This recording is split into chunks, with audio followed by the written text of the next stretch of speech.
Welcome to blue maths. இது உங்களுக்கான channel.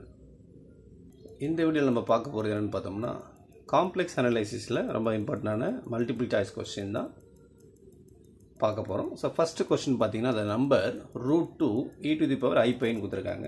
4 option கொடுத்தாச்சு: ரேஷ்னலாக, டிரான்ஸ்டென்டலாக, இரேஷ்னலாக, இமேஜினரியா. ஸோ √2 × e⁻i⁻ நம்ம என்ன பண்ணுவோம்னா, முதல்ல e⁻i⁻ ஐலர் ஃபார்முலாவில் எக்ஸ்பிரஸ் பண்ணிடலாம். cos pi plus I sin pi. cos pi value -1 வரும். This will be 0. So -1 into √2 equal to -√2. சரிங்களா? ஸோ -√2ன்றது பார்த்து நம்ம நார்மல் என்ன சொல்லுவோம், -√2 is an irrational number. சரிங்களா? ஸோ அது கொஞ்சம் கேர்ஃபுல்லாக பார்த்துக்கலாம். அடுத்து பார்த்தோம்னா, அந்த பவர் சீரீஸில் கொடுத்துருக்காங்க. ஸோ பவர் சீரீஸை பொறுத்த வரைக்கும் நம்மளுக்கு ரொம்ப ஒரு சின்ன ஃபார்முலா இருக்குது, அதை யூஸ் பண்ணிக்கலாம். The power series summation n0 to infinity 3 to the power minus n into z minus 1 2 power n converges if எப்போன்னு கேட்டிருக்காங்க. 4 ஆப்ஷன் கொடுத்துருக்காங்க. ஸோ இதில் ஃபஸ்ட்டு an எடுத்துக்கலாம். அதுக்கப்புறம் an plus 1/a. அதுலேருந்து நம்ம இது டெரிவ் பண்ணோம்னா ஆன்சர் தெரிஞ்சிடும். ஸோ அதில் கிவன் சீரீஸை ஃபஸ்ட் எடுத்து எழுதிக்கிறோம். ஸோ கிவன் சீரீஸ் பார்த்தோம்னா, summation n0 to infinity 3 to the power minus n into z minus 1 whole power 2n. So அதில் an மட்டும் எடுத்துக்கிறோம். அப்படியே an plus 1 கண்டுபிடிச்சிக்கிறோம். an plus 1/an fine பண்ணும்போது கேன்சலேஷன் பண்ணுறதுலாம் கேன்சலேஷன் பண்ணிடலாம். an plus 1/an ஃபைனலாக என்ன வருதுன்னா z minus 1 whole square by 3 வருது. ஸோ இதுக்கு மாடுலஸ் போட்டுருங்க. நெகட்டிவ் இன் கேஸ் இருந்துச்சுன்னா வெளியே போயிடும். இந்த சீரீஸ் கன்வர்ஜஸ் ஃபார் பார்த்தோம்னா லெஸ் தென் 1க்கு தான் நமக்கு வரும் பவர் சீரீஸை பொறுத்த வரைக்கும். அப்படி எடுத்தோம்னா mod z minus 1 whole square divided by 3 less than 1 எடுத்துக்கிறோமா. So 3 அந்த பக்கம் அனுப்பிடுறோம். ஸ்கொயர் ரூட்டை அந்த பக்கம் அனுப்பிச்சோம்னா என்ன வரும்னா z minus 1 less than √3. So option C is வந்து கரெக்ட் ஆப்ஷன். சரிங்களா? இந்த மாதிரி பவர் சீரிஸ் கொடுத்தாங்கன்னா limit n tends to infinity mod an plus 1/an கண்டுபிடிச்சிட்டு வர ஆன்சரை less than 1 எடுத்தீங்கன்னா வாட் இஸ் வாட்னு கிடச்சிரும். ஸோ அடுத்து பார்த்தோம்னா தேர்டு, இது கொஞ்சம் டிஃப்ரெண்ட்டான சம் தான். இதில் என்னன்னு பார்த்தோம்னா, limit IR equal to integral C dz by z into z minus 1 z minus 2 where ஒரு சர்க்கிளை கொடுத்தாச்சு. z complex number mod z equal to ஆர்னு கொடுத்தாச்சு. இது ரேடியஸ் வந்து > 0 இருக்குது. தென் 4 ஆப்ஷன் கொடுத்துருக்காங்க. ஃபர்ஸ்ட் நம்ம என்ன பண்ணோம்னா, நம்மளுக்கு அந்த பாயிண்ட்ஸ் இருக்கு இல்லையா, 0 1 2, அந்த 3 பாயிண்ட்ஸில் நம்மளுக்கு எது உள்ளே இருக்குன்னு பார்க்கணும் அந்த ரேஞ்சுக்குள்ளே. ஃபஸ்ட்டு பார்த்தீங்கன்னா 2,3 கொடுத்துருக்காங்க. அப்போ ரேடியஸ் 2 கிடையாது, 3 கிடையாது. பட் நமக்கு பாயிண்ட்ஸ் வந்து 0 1 2. ஸோ ஃபஸ்ட் ஆப்ஷனை பொறுத்த வரைக்கும் outside of the given circle. So அப்போ 0 தான் வரணும். பட் அவங்க 2πiன்னு கொடுத்துருக்காங்க, அது கிடையாது. பி ஆப்ஷன் அதே 0 1 2 அவுட் சைட் ஆஃப் CR தான், அதுவும் 0 தான் வரணும். சி ஆப்ஷனை பார்த்தீங்கன்னா 0 1 2 அவுட் சைட் ஆஃப் CRனா அதுவும் 0 தான் வரணும். ஸோ எல்லாத்துக்கும் வேல்யூ கொடுத்துருக்காங்க.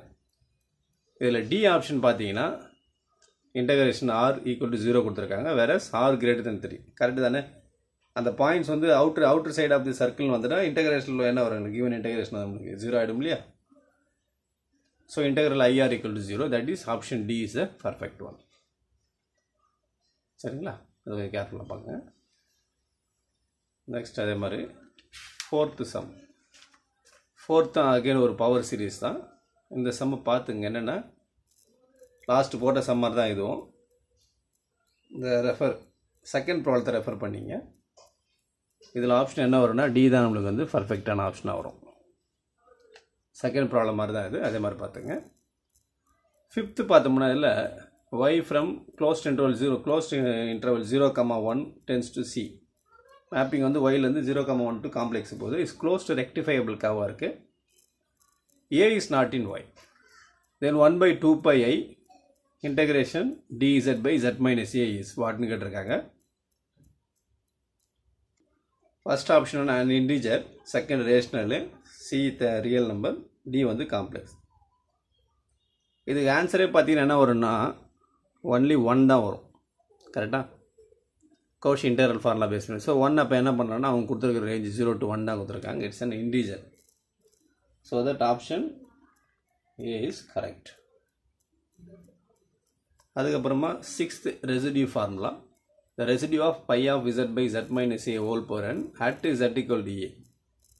இது very straight formula. Option D தான் நம்மளுக்கு இதுக்கு சரியான ஆப்ஷன். அதுக்கப்புறமா பவர் சீரிஸ், 2 பவர் சீரிஸ் கொடுத்துருக்காங்க. அதாவது ஒரு நார்மல் பவர் சீரிஸ், இன்னொரு டெரிவேட்டிவ். ரொம்ப சிம்பிளானது தான். எஃப் ஆஃப் இசட் வந்து ஏஎன் ஜெட் பவர் என்ன கொடுத்துருக்காங்க, எஃப் டேஷ் கொடுத்துருக்காங்க. எஃப் ஆஃப் இசட்டுக்கு வந்து radius of convergence L, F dash of Z வந்து radius of convergence L dash. So option என்ன வரும்னு பார்த்தீங்கன்னா L equal to L dash, L greater than L dash, L less than L dash, none of this.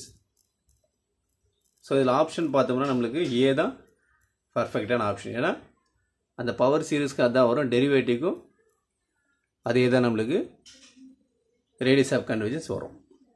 சரிங்களா? நம்ம ரியலில் படிப்போம் இல்லையா, convergence சீக்வன்ஸினுடைய சப் சீக்வன்ஸும் converges to the same limit L.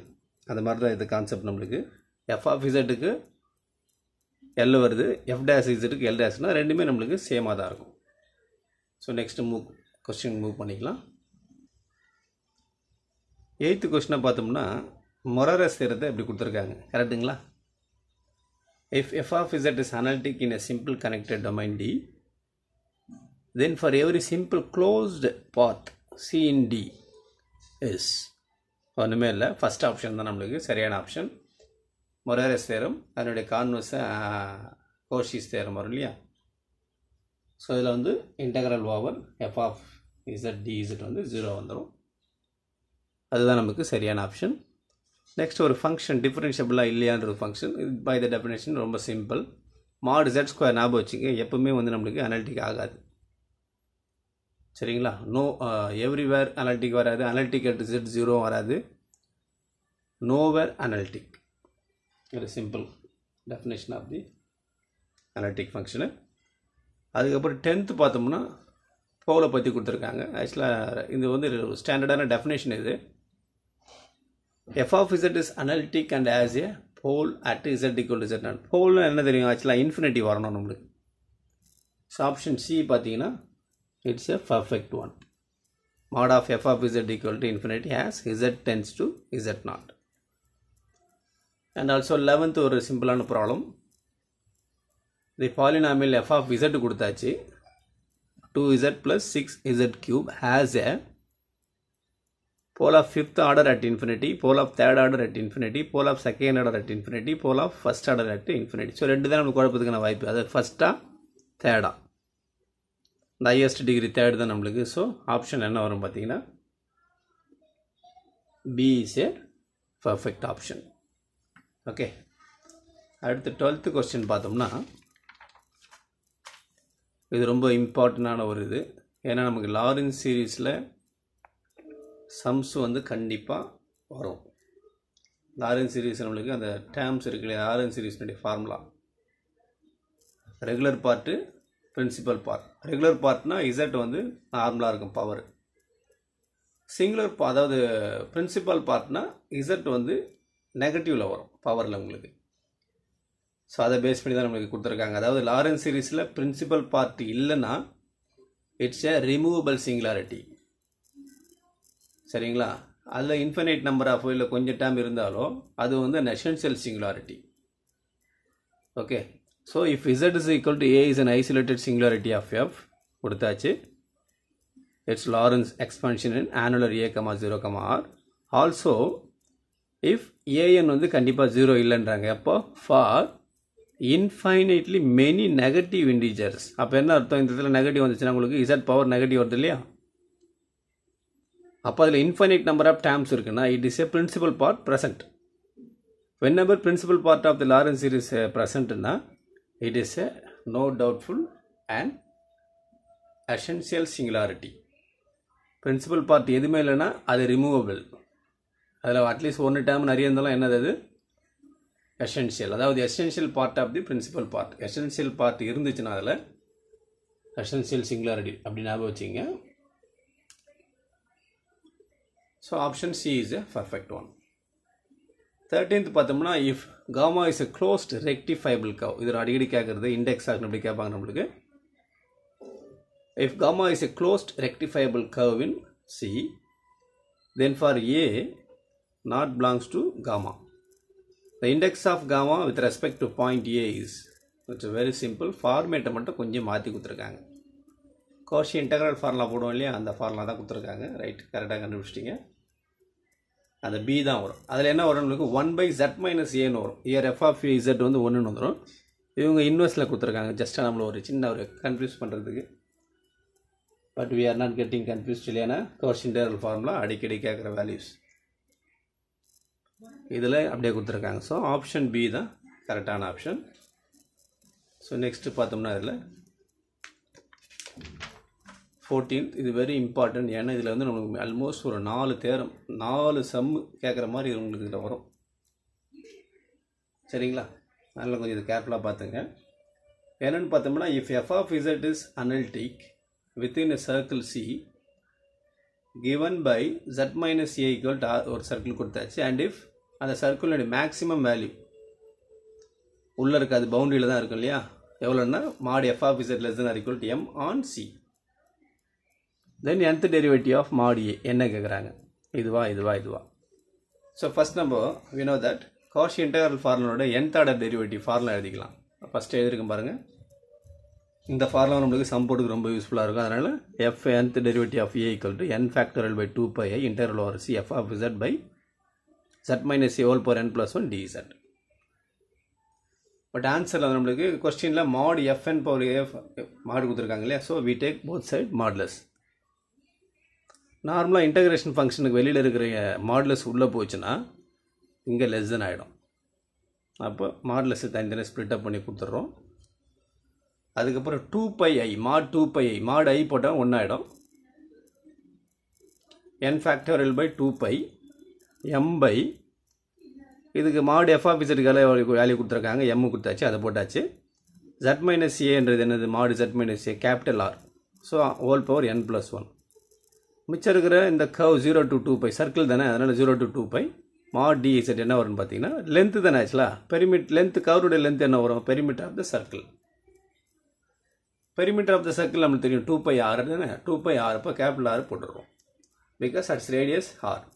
So அதை கேன்சல் பண்ணிங்கன்னா என்ன வருது பாருங்கள், less than or equal to mn factorial r power n. So option B is the perfect one. இது ஆக்சுவலாக கோஷி எஸ்டிமேட்னு சொல்லுவாங்க இந்த ஃபார்முலா, அதை அப்படியே ஞாபகம் வச்சுங்க. இந்த ஃபார்முலாவில்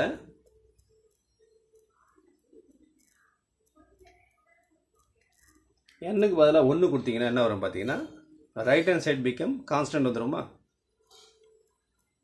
ஓகே, ஸோ அதுதான் அது லெவலிஸ் தேரம். அதாவது ஒரு ஃபங்க்ஷனுக்கு வந்து என்டையர் ஃபங்க்ஷனுக்கு வந்து அது ஃபைனலாக என்னவா ரெடியூஸ் ஆகும்னா it must be reduced to a constant. அது ஒரு லெவலிஸ் தேரம் ஒன்று வரும். ஓகே, அப்புறம் மேலேருந்து பார்த்தீங்கன்னா 3 கொஸ்டின் இதுலேருந்து சான்சஸ் இருக்குது. ஸோ நெக்ஸ்ட்டு 15 பார்த்தோம்னா எஃப் ஆஃப் இசட் ஒரு ஃபங்க்ஷன் கொடுத்துருக்காங்க. சிம்பிள் தான், அதனுடைய போல் ஆஃப் ஆர்டர் கேட்டிருக்காங்க. இதில் போல் ஆஃப் ஆர்டர் நம்மளுக்கு என்ன வந்துட போகுது, இதில் மேக்ஸிமம் ஹையஸ்ட் டிகிரி மேலே எடுப்போம். இதுதான் பார்ப்போம். பார்த்து a ஸ்கொயர் போட்டு 6 5 போட்டுறாதீங்க. 6 ஆப்ஷனில் நல்லபடி. ஓகே, அப்போ பவரில் 3 இருக்கிறதுனால போல் ஆஃப் ஆர்டர் வந்து நம்மளுக்கு 3 தான் வரும் இல்லையா. ஸோ இந்த வீடியோ பிடிச்சிருந்தால் லைக் பண்ணுங்கள், ஷேர் பண்ணுங்கள், கூடவே சப்ஸ்கிரைப் பண்ணுங்கள். மறக்காமல் பெல் ஐக்கனை ப்ரெஸ் பண்ணுங்கள். அப்போ தான் நம்ம போடக்கூடிய வீடியோ உங்களுக்கு உடனுக்குடன் வந்து சேரும். இந்த வீடியோ பர்டிகுலராக பிடிச்சிருந்தால் லைக் பட்டனை ப்ரெஸ் பண்ணுங்கள். மீண்டும் இன்னொரு வீடியோவில் சந்திக்கலாம்.